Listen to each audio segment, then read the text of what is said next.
Welcome everyone back to the channel and another broadcast. My name's Paul, recovered addict, Peterhead, Scotland. I'm very pleased today to have been joined by Shane. Hi guys, I'm Shane. I'm a grateful member of Cocaine Anonymous. Very grateful to be here. Thank you. Brilliant. Glad you're here with us today. Okay, family, stay strong in the solution.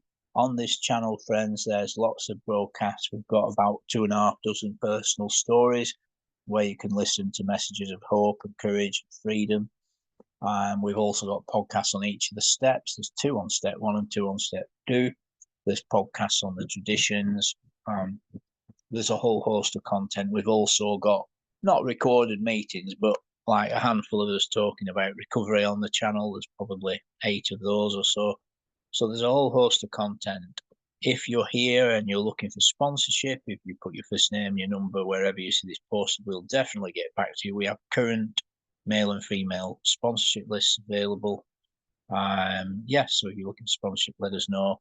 Also, if you're looking for support for literature in terms of ebooks, we've got dozens of ebooks, and there's also phenomenal dozens of great WhatsApp groups. We can add you to 2 or 3 of those if you would like that. So if you want any or all of those things, let us know in the chat below wherever you see this posted, and we'll definitely get back to you. On the screen, there's going to be various readings. I'll probably be putting up a chapter out of our basic text, Alcoholics Anonymous, the big book.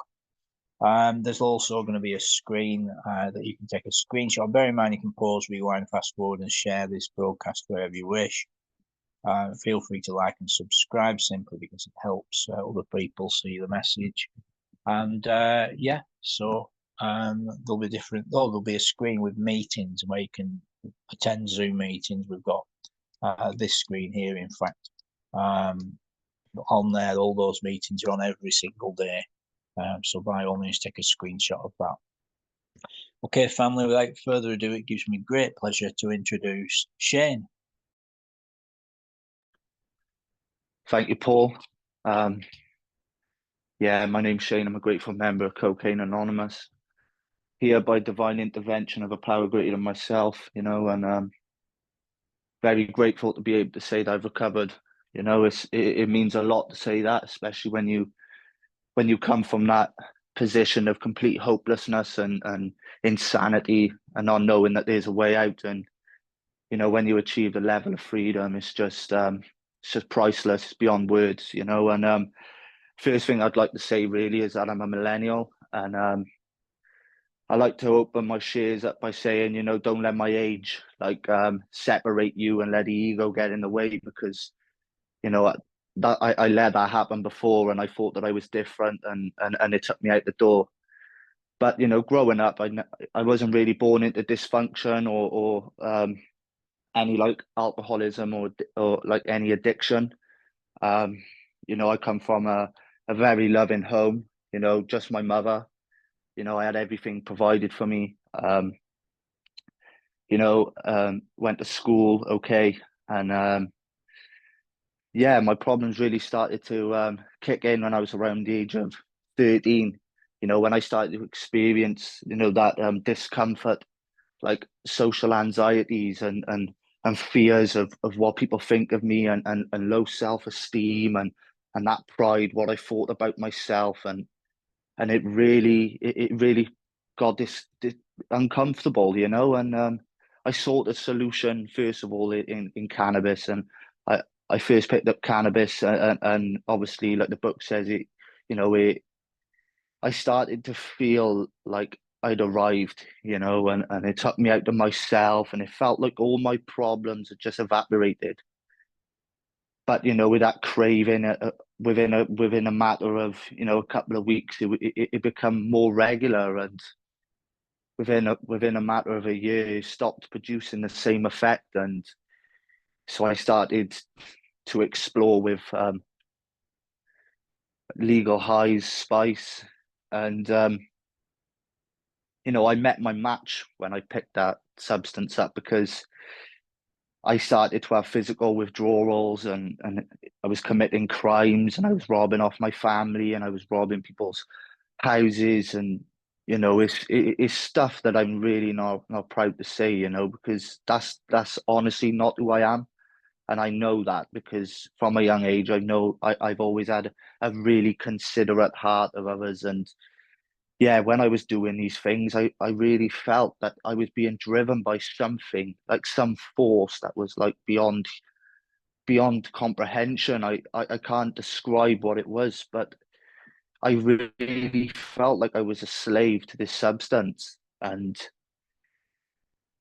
yeah, a few hospitalizations, a few comas, police stations, courts, you know, by the grace of my power, you know, I never landed in a prison cell, but you know, every time I went to court, you know, my heart, I wanted to stop from a young age. At about 15, they was recommending rehab, but because of my age, um, they didn't think that it was possible because I was like 15 at the time. So they just thought that, you know, give me a detox or community detox, you know, would be able to fix me. And yeah, I didn't really take that too well, you know, and I kept going and I kept going, and the pain was just so severe. And you know, that great delusion, you know, that if I got off the spice and I substituted it with marijuana, or I substituted it with pharmaceuticals, that you know, that the spice isn't my problem. Spice isn't my problem. That was the thinking behind it.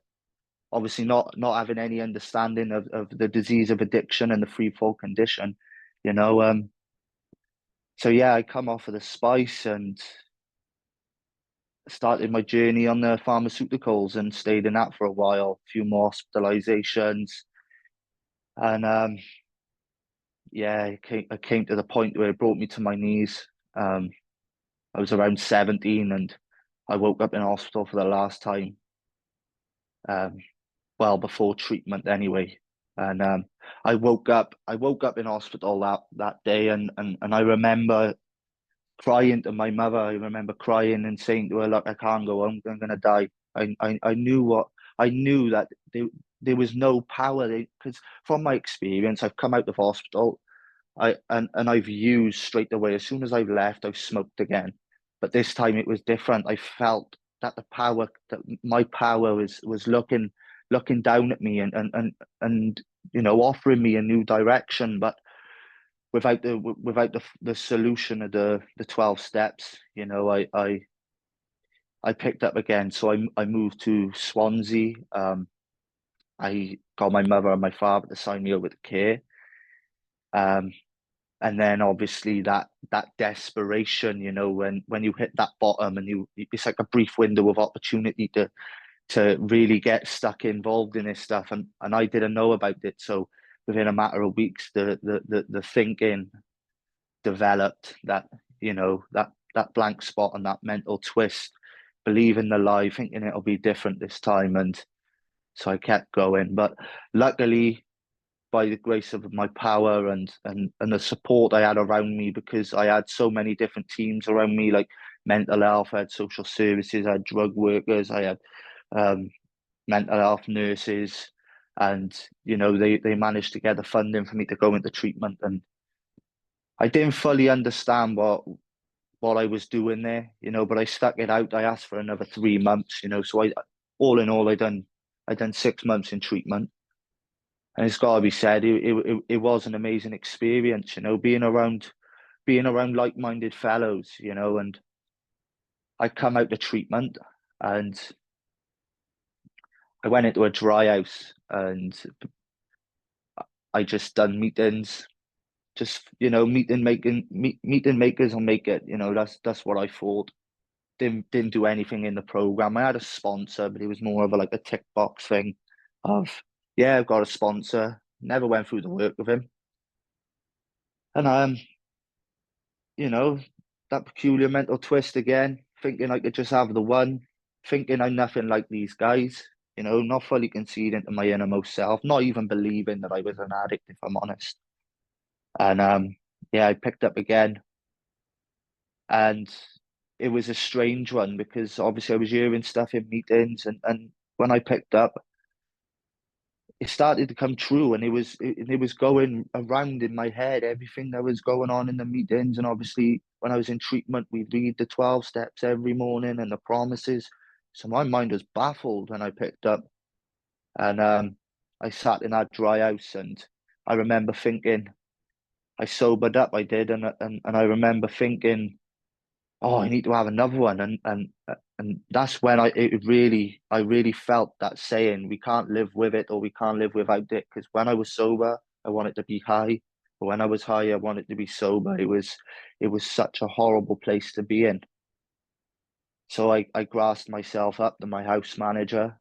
He gave me grace, if I'm honest. He said, he did say to me, where are you at in the steps? And I said, I haven't even done the first step. I haven't even begun reading the book. And he said to me, no wonder you picked up. And I've looked at him baffled, confused, not understanding what he meant by that. You know, and then it came back again, you know, I couldn't stop. So I kept going. I told him again that I picked up. He said, you gotta go. So I moved back home. It escalated again, you know, serving up all that nonsense. And then that's when the cocaine grabbed me, like, and I got really bad. I had a bit of money saved up, like from doing some illegal activities, and yeah, I thought I was pretty much unstoppable. You know, I was puffing a lot, but when I was smoking the weed, it was quite a weird one because I wasn't progressing in life, but I wasn't experiencing major consequences like I was when I was on the harder stuff. Like, and so it kept me in that I was stagnant, you know. So I kept just living in that for a while, and then one of the guys I knew, he gave me a few diazepam, and yeah, and then I was off again, you know, with the cocaine. And yeah, it really brought me to my knees. All the money that I'd saved, it had gone on all of that, and in the end, I remember I was drinking. I wasn't really a drinker, you know, but it, that's what had me right at the end, because I was being really crafty. Like, I was waiting for my partner to go to college in the morning so I could finish my booze. And yeah, and I woke up one morning and it was really on me. So I drunk a lot of whiskey and vodka about 8 o'clock in the morning, and I really felt powerless at that moment. I really felt that it was mind altering substances was my master. I really felt enslaved, and you know, it pains my heart because it's not something that I want to feel again, if I'm honest. And I remember just being out of my mind and crying because I was in some sort of like state of rage, phoning people up, begging them to section me because I was lost. I didn't want to keep going, and that was the last time I ended up in hospital. It was on my mother's birthday, January 16th, 2020. And I woke up in our hospital bed after having my psychiatric assessment or mental health assessment. And I made my way back to Western Superman in a dry house, you know, that desperation. And it was then that I had my first experience of going through the steps. I had a very lovely man. He reached out to me. He said, "I've seen you before." You know, and it was so beautiful the way that he approached me because I was so broken, and you know, I got tear in my eyes saying this because it was a real turning point in my life, and it come from a place of real care, like, and I never felt like that before. And he pulled me to the side and he said, I can see like you're full of fear and you're broken." He said, I can give you a solution. It's the first time somebody ever held their hand out to me, like, and said that they could really help me. And at that point, I didn't really know what I was getting into, but I could see that this guy was fired up for recovery. He had a couple of years under his belt. And at that moment, if I'm honest, I sort of handed my life over to him, and within that evening, it was a matter of 3 or 4 hours. We got up to a step 4, and he said, let's give it a couple of days to a week and get let's get on with this basically. And because I was only a couple of days, it was like that desperation was on me. I was like, okay, and because obviously my age, I didn't really have as much as somebody who's bit further on down the line. So, but I remember leaving his place that night, and I texted him, and I was full of gratitude. I said to him, I'm really starting to feel the power flowing through me, and I felt like it was a real shift within my spirit that something's going to happen, and I'm going to start to feel better. And he walked shoulder to shoulder with me. This guy, it was an experience I'll never forget. And so we went through the 5, 6, and 7, and then we come to my 8 and 9. And he was even kind enough to drive me around and to make a few amends. And I know some people won't agree with that, but that's okay. He was assisting me because he knew that the power is only accessed, through the 1 through 9. So grateful for that experience. And COVID then came in and lockdown, and that was a real tough time for me, because obviously isolated. I moved back home. I didn't know anyone in the fellowship over here in Wales, and yeah, I started just retract my steps. I was doing service a lot. I was taking my home group on a Monday, taking the meeting. I was really involved, and then life got busy. AA and CA gave me my first job. I never worked before. It gave me my first job. I started to feel a sense of purpose in life, and yeah, I slipped away, mixing with the wrong people. I basically conformed to my work colleagues' my mindset, and yeah, so dropped everything up. I parked it up, and there the thinking went, you can just have the one. And I had the one, and then obviously that morbid reflection.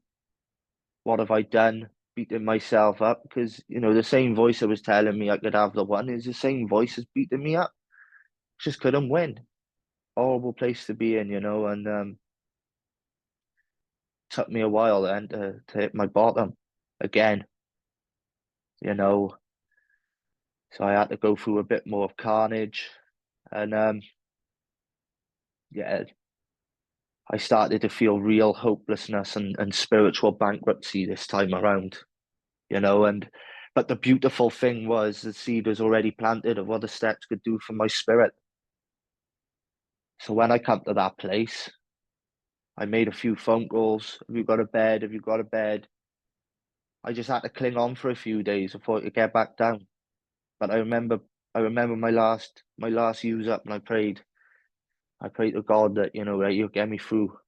And I managed to get 5 days in my mother's house with all the chaos going on, use ups and drinking, and I didn't touch it. And that is a miracle in itself, because I would have just kept going.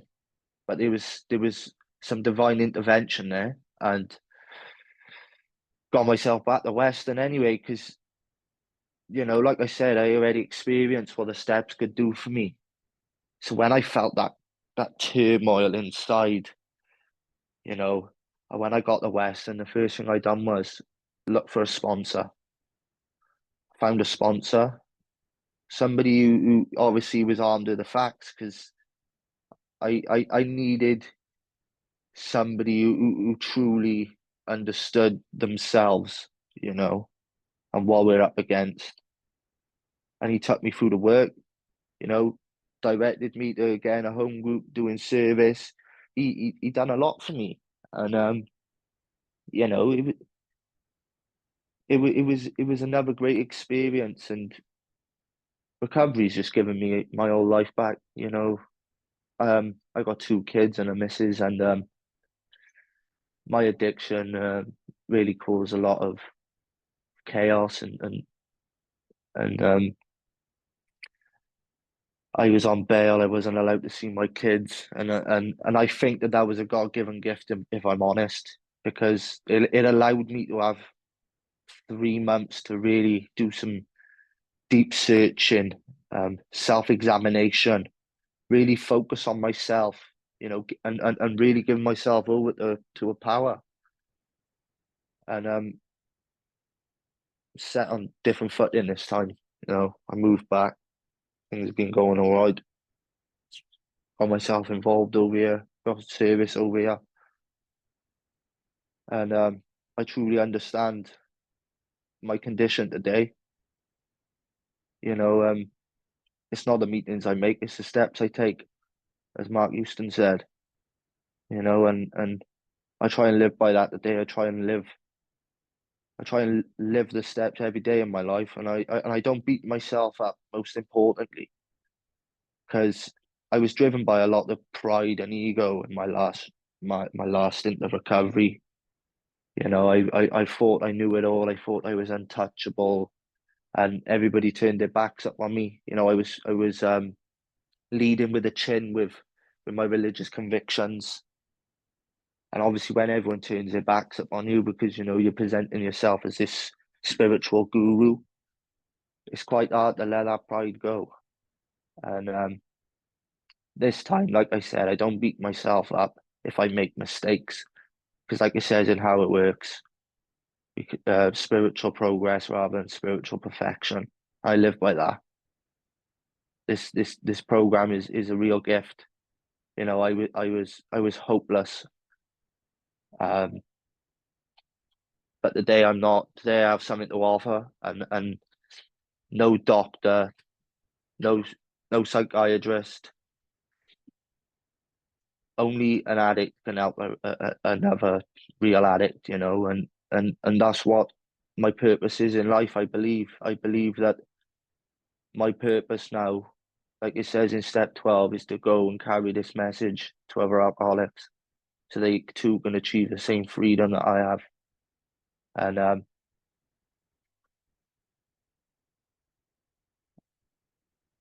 just grateful to be alive today. I'm grateful that my creator has truly entered my heart, you know, and that I can be of service today, because I was never a service. I was always about what I could get from a situation. It was always like that. I know it's the same for everybody else, you know. Today it's not like that. It's not about taking now. It's about giving. You know, I owe my life to CA, you know, and I owe my life to the big book of Alcoholics Anonymous, because I tried other avenues, I've tried different methods, and none of them was sufficient. You know, I came to realize that it was only through conscious contact with God and my relationship with my creator that is going to keep me sane, you know, but there's obviously things that I got to do in between to allow that channel to stay open. You know, the steps, a bridge to living, you know. I don't have to sit in a meeting all day. I don't have to do a meeting every day anymore. Like, because I thought that's what it was like. I thought I don't want to be sitting in meetings all the time, but that's not how it is, you know. It's like it says, you know, it's about constant deflation today, and moral inventory and dependence upon God. You know, like it says in the foreword to the second edition, you know, the 6 steps. That's what it's about for me today. I don't overcomplicate it. You know, I wake up, I send my morning readings out to get my mindset in the position of giving rather than taking.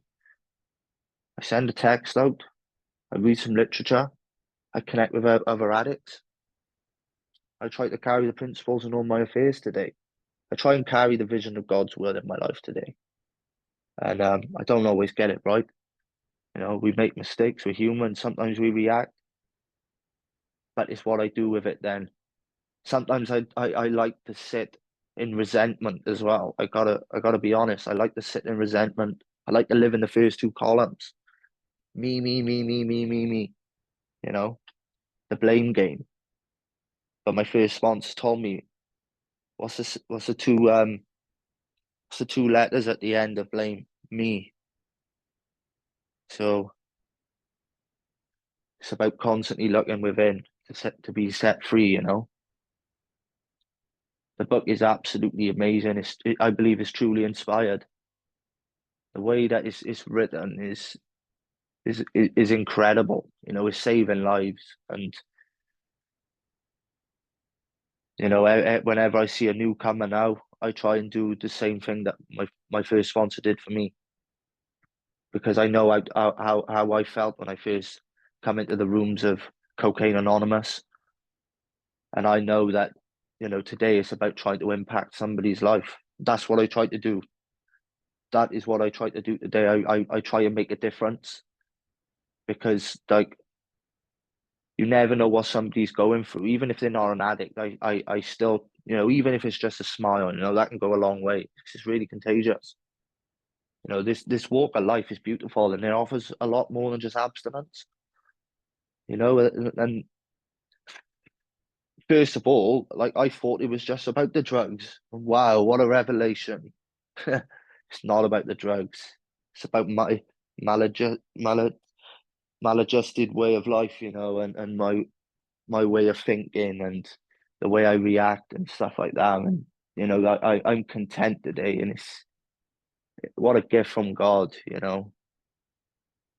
And I've had a couple of hard instances recently where, like, my close friends are dying, and that's taken a lot out of me, because yeah, it's given me a kick up the arse to, like, to stay awake to what we're up against. But when you want it more than other people, you know, when you want it more for the person than they want it for themselves, it really does start to bring you down, and you gravitate towards people, and we're empathic as well, and we're sympathetic.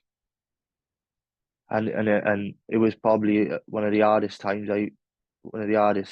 situations I've had to get through so far, because he was a close friend, and he's on my mind a lot.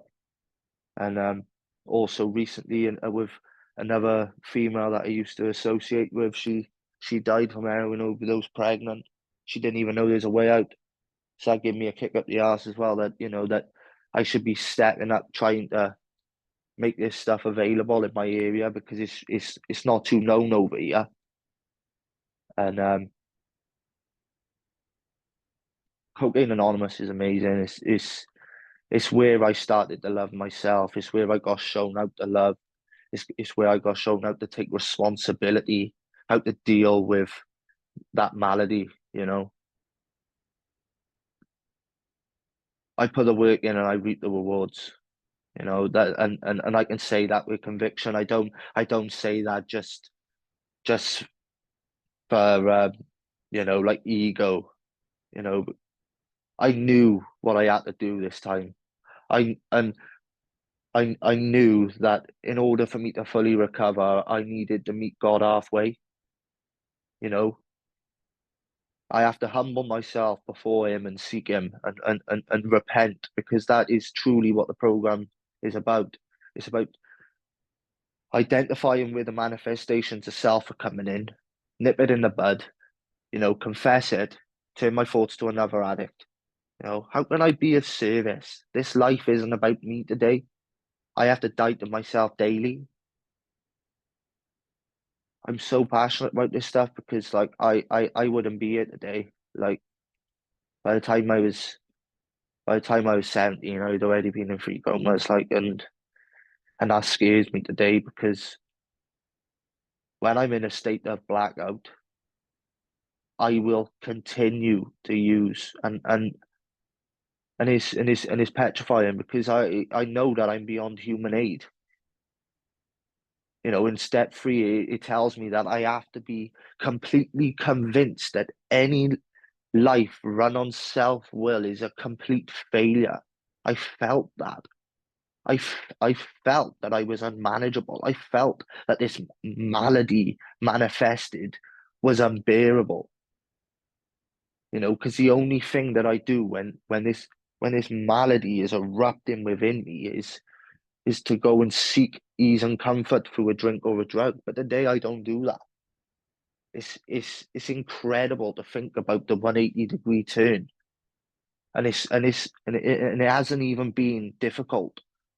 It's just been about me going and facing my fears and going to face people that I've wronged and constantly looking at myself. And as long as I'm rigorously honest, like it says in How It Works, I have got a good chance today. I try and stay transparent. I do cling on to things, but later on I do confess it and I do look at myself, because I know that it's only by going within that I'm set free. It's about forgiveness today. You know, this program has really given my life back, and you know, I'm accountable today. You know, I'm responsible today. I'm trustworthy today. I'm reliable today. You know, if I say I'm gonna turn up, I'll be there. If I make a commitment, I stick to it. You know, I'm not stingy with my money. You know, the change is incredible. You know, and today I don't seek externals. You know, I used to seek that it may fix me, but like the big book says, you know, when we treat the internal condition, we straighten out physically and mentally. So don't worry about the physical or the mental aspect of this illness. Worry about the spiritual, and the thinking will stop playing up. Wow. So grateful for amazing sponsorship and people who told me the truth and cared more about my life than my feelings. Because you know, I wouldn't be here without them people, you know, especially for God planting the seed. You know, this illness is cunning, you know, powerful, patient, and it will have me, like it will. And I know it. I've experienced it. It'll bring me to my knees, sober or not, you know. It was only achievable by going through the work, you know, and continuing to watch and continuing to seek, living in the second step, as my first sponsor like to say, you know, constantly seeking, placing myself in positions of where I can be of maximum service to myself, my God and others, you know. Truly grateful to have been asked to do this share as well today, because Yeah. so yeah.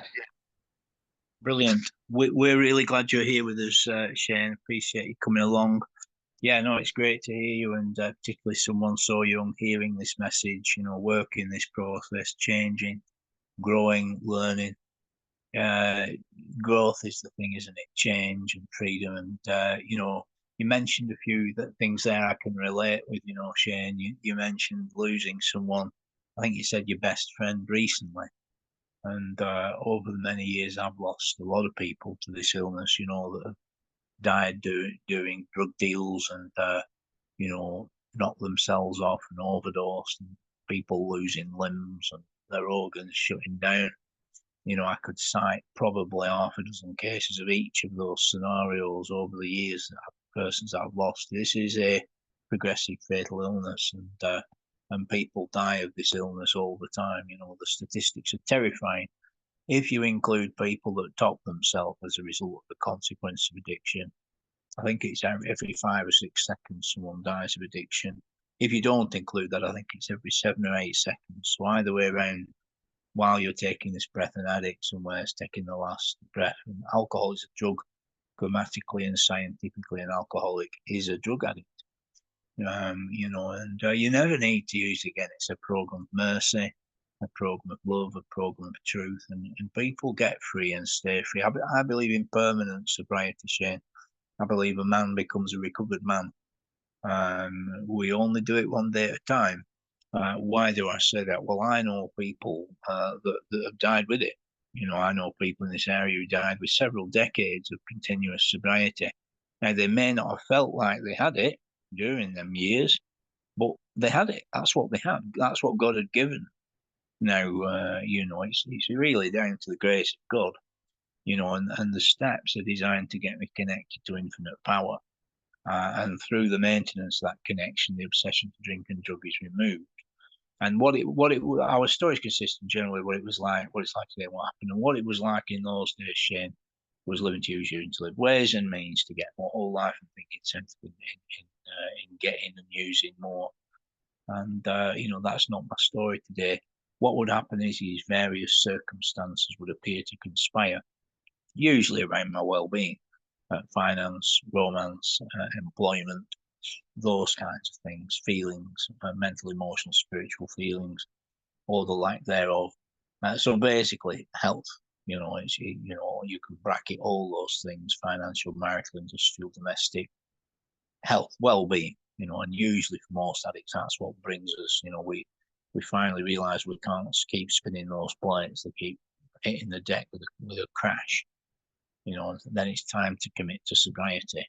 It's time to develop the first step. It's time to work step one. You know, there's a reason why they spend up to 2 months in Narcotics Anonymous working step one.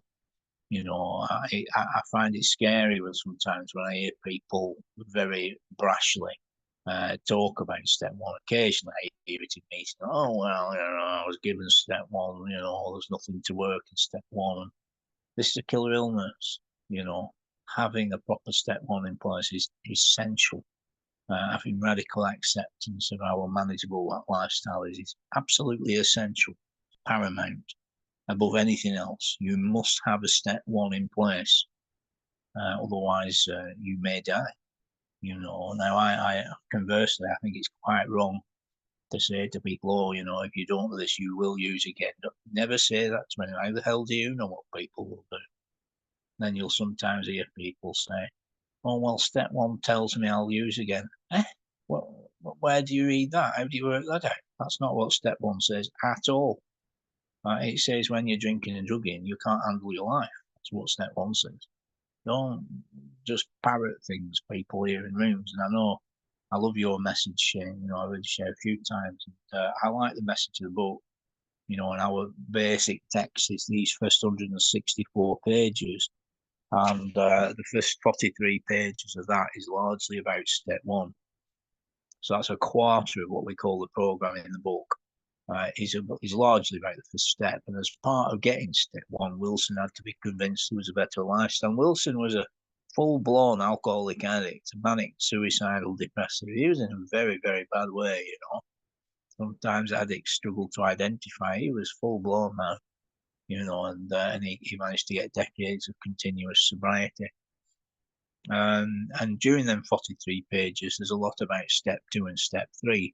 In other words, Wilson had to be convinced that there was a solution before he was prepared to commit to sobriety, somewhere in there, you know, which is the essence of the third step. And he had to believe that he could be restored to a better lifestyle as well, in order to commit to it. So there was faith and trust, you know, so everything's not black and white.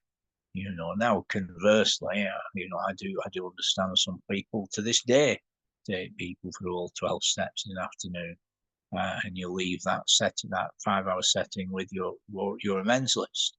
And I also know people who will take you through a step a month, and it took a year to take you through. So who am I to say which is right or wrong? I personally think the steps were designed to work quickly, and I like to get through the steps in 3 weeks or so, working together every day. For half an hour, 40 minutes every day at a mutually agreed time. And we can tell people precisely how to recover, can't we, Shane? You know, I know it might sound whatever, but we know how to tell people precisely, not maybe or kind of or possibly, but precisely. And it's that radical acceptance and it's connection, you know. So I really enjoyed your share. You know, you talked about accountability. You talked about step 3. You talked about someone approaching you lovingly and kindly, you know, and I like that, you know, and it is a program of love and a program of truth, you know. So, you know, let me ask you this, Shane, you know, in terms of your present sobriety, how important has service been and is service to you? It's got to be one of the most important things, to be honest. It keeps me in the middle of the CA bed, you know, and people can hold me accountable, you know, that people get to know me as well. So when they start to see a shift in me, they're able to say like, "Oh, what's going on?" Do you know what I mean? So, but obviously, it's not just about doing it. It's like I heard in the meeting the other day. It's not just about going to meetings and making tea for other people. Well, what are you doing in the home environment? You know, so it's it's it's not just about doing it in meetings, and I think that that's one of the illusions of what service is. It's the book describes it of my constant thoughts of others and how we can best meet their needs. And that's what I try to do, not just in the rooms, but in my life, you know. So, but it is very, very, very important, you know. That's why obviously it's one of the sides of the triangle. You know, like this life isn't about me anymore. It's about how can I impact somebody else's life? How can I best serve them? You know, like instead in step 8 and 9, you know, fitting myself to be of maximum service, helpfulness to others and God. Definitely important.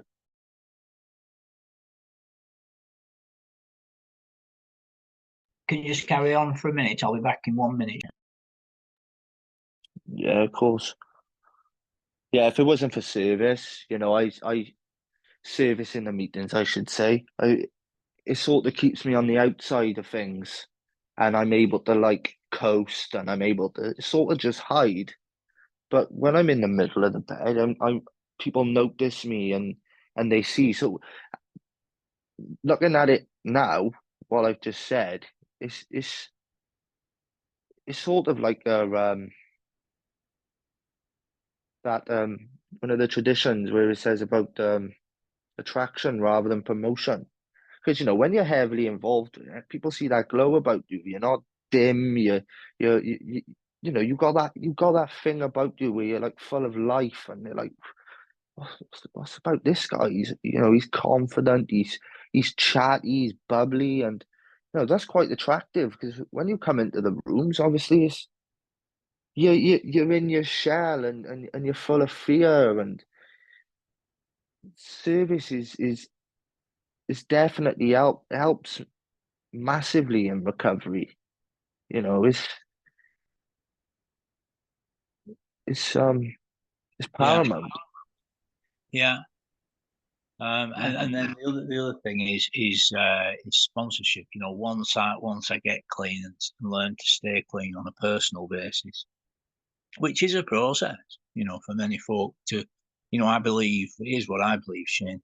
I believe a man or a woman goes through the 12 steps, and you become a recovered man or a recovered woman, not dependent on men. God will come to you with skin on, in terms of God will speak to you through men and women, absolutely. You know, we need to be vigilant to hear God's voice through people. That's what happens in meetings.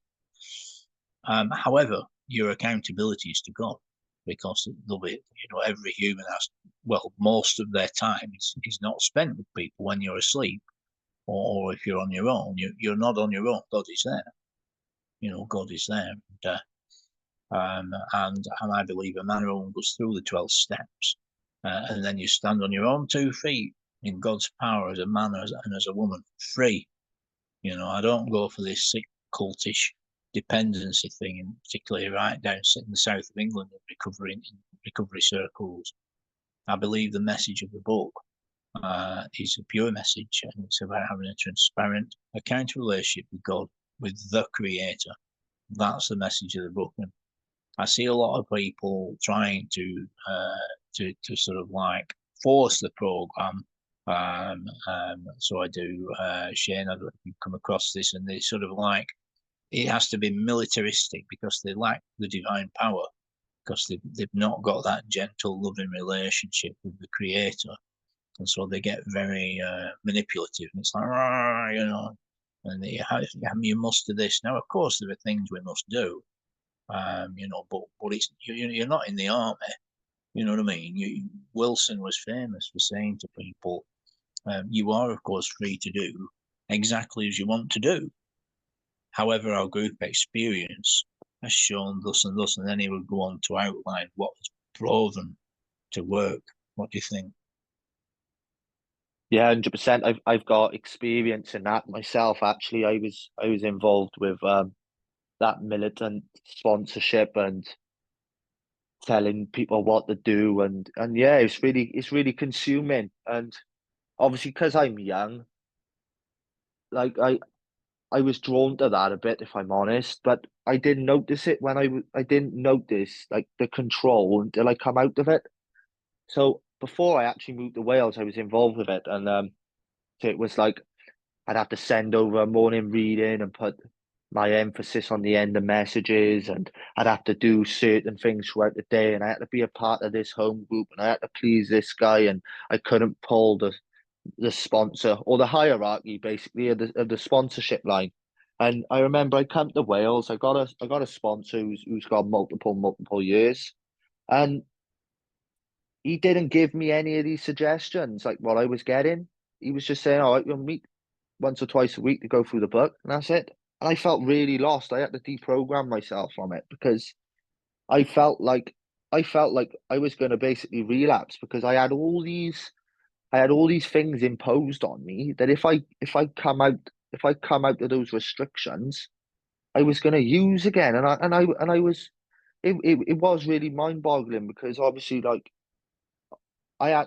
when I come away from that, I really had to like it was like I had to detox off it because I was constantly thinking, oh, I gotta ring him, I gotta blah blah blah blah blah, and yeah, it's really damaging, and I've seen how it can really twist people up, and I don't agree with it one bit. I just go by live and let live today.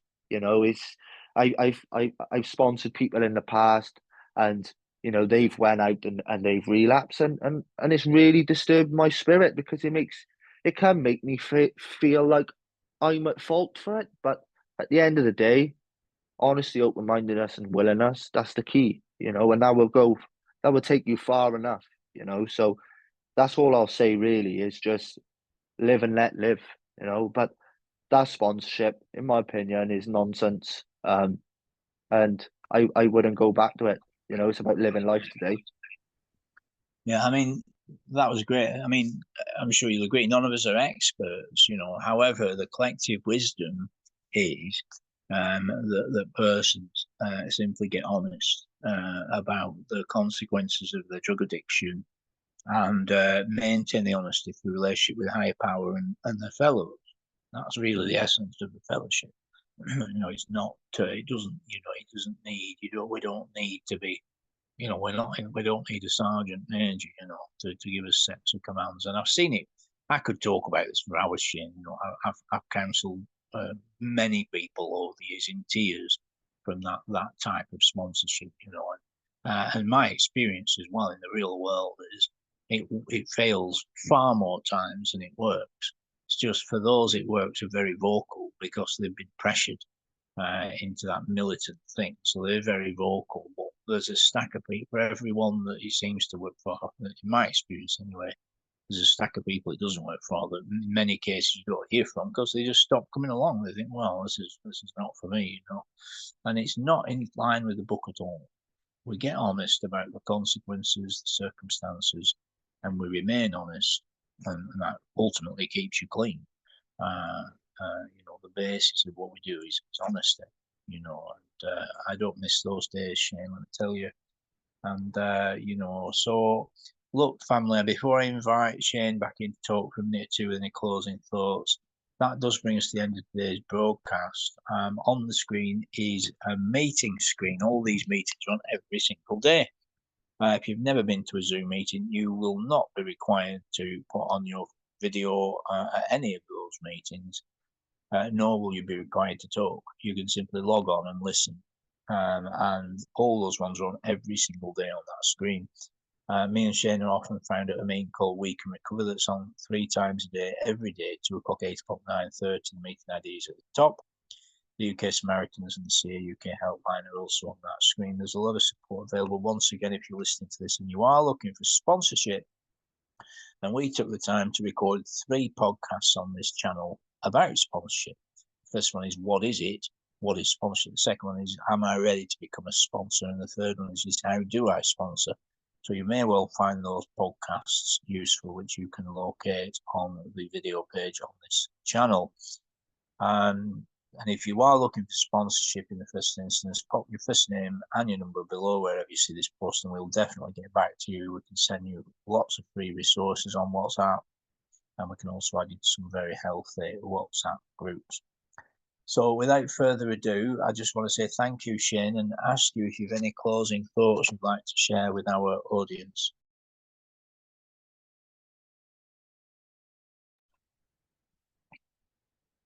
I'd just like to say really about just sticking with it really.